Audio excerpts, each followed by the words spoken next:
बघतो की बोगस मतदान होतंय, बोगस मतदान होतंय. विधानसभा जेव्हा निवडणुका झाल्या तेव्हा आपल्या इथे अचानक एवढं मतदान वाढलं. राहुल गांधींनी त्याचा आवाज उचलला, काही पुरावे दिले.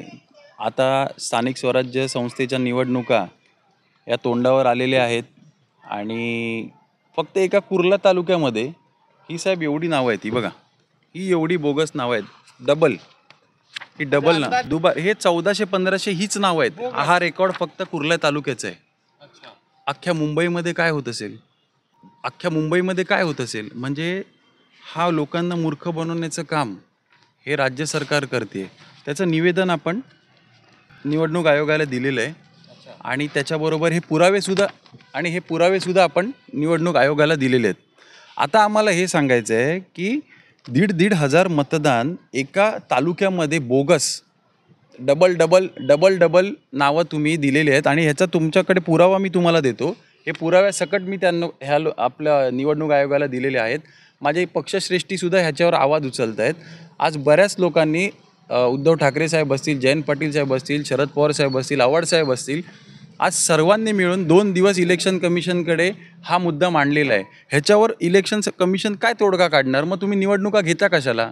एका ठिकाणी आपण म्हणतो की आधार कार्ड लिंक करा आणि मग आपण वोटिंग कार्ड देतो. मग ही नावं कशी काय डबल आली? ह्याचा जबाबदार कोण? मग ह्यांच्या जे काय साईट्स वगैरे आहेत त्या काय हे झाल्यात का? कॉम्प्रोमाइज झाल्यात का? काय ह्यांचा डेटा लीक होतोय का?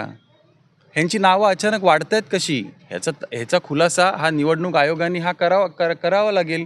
डॉक्टर बाबासाहेब आंबेडकरांनी आपल्याला ह्या संस्था ह्याच्यासाठीच उघडल्या की ह्याच्यात लोकशाही ही आपली अमर राहील. ही लोकशाहीचा गळा घोटायची कामं हे निवडणूक आयोगाचे अधिकारी आणि स्थानिक सरकार जे आता आपलं सरकार आहे हे करत आहे, हे स्पष्ट दिसतं आणि ह्याचा आपण निषेध करतो. जोपर्यंत ही नावं काढत नाहीत ह्याच्यात निवडणूक लढणार कसं आपण?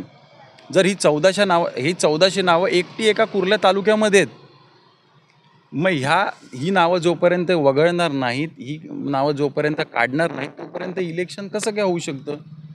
समोरचा माणूस घरी आपण एवढे दिवस म्हणत होतो की मशीनमध्ये प्रॉब्लेम आहे का? तर मला असं वाटतं की हे मशीनमध्ये प्रॉब्लेम बोलता यांनी दुसरा मार्ग काढलेला दिसतोय मला आणि हे अशी बोगस नावं वाढवलेली आहेत. आपण मशीनच्या मागे लागलो आणि हे भलतीच कामं इकडनं सरकार करून गेलंय का मागच्या निवडणुकीमध्ये असं आम्हाला एक संशय ह्याच्यातनं कळतोय. निवडणूक आयोगाला आम्ही एवढंच सांगू की आपला देश हा लोकशाही मार्गावर चालणारा देश आहे. कोणी निवडून येऊ दे, कोणाचीही सरकार येऊ दे, लोकशाही ही अमर राहिली पाहिजे. हा आपल्या देशाचा पाया आहे जो आपल्या पूर्वजांनी आपल्याला आणि ह्याच्यावर आपला देश वर्षोनवर्ष प्रगती करत आलेला आहे. ही लोकशाहीची हत्या करायचं पाप तुम्ही करू नका, एवढंच मी हात जोडून विनंती करतो निवडणूक आयोगाला सुद्धा आणि आपल्या सरकारला सुद्धा. ये कैसा है कि जैसा श्रीपाद मदन खानोलकर साहब ने बताया कि उन्होंने जिला अधिकारी को और बीएमसी आयोग को, चुनाव आयोग को और जो अपना पुलिस कमिश्नर को, मतलब ये 2-3 जगह हम लोगों ने मतलब ये अपनी अर्ज़ी दी है कि भाई हमारे जो वार्ड है, ये वार्ड में 174 विधानसभा में 1400 वोट खाली हमारे वार्ड में बोगस है. तो ये वोट चुनाव आयोग से अपील मैं करता हूँ कि ये वोट को हटाया जाए और ये वोट से पूरे हिंदुस्तान का माहौल बिगड़ा है. आप ये सोचिए कि ये 1400 वोट खाली एक वार्ड में है. जो हम एक नगर सेवक को बनाते हैं वो वार्ड में 1400 वोट है.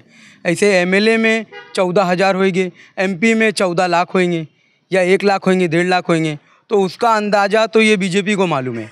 तत्काल ये अपील है कि जिस तरह से बड़े बड़े लोग जो हमारे नेता हैं, एमपी है, एमएलए है, ये लोग अभी आवाज़ उठा रहे हैं, जैसा कि शिवसेना के उद्धव साहब बाला साहब ठाकरे ने आवाज़ उठाई है कि जब तक ये लिस्ट, जो नई लिस्ट आ नहीं जाती है इलेक्शन की, अपना वोटर लिस्ट की, तब तक चुनाव आयोग से अपील है कि वोटिंग नहीं की जाए.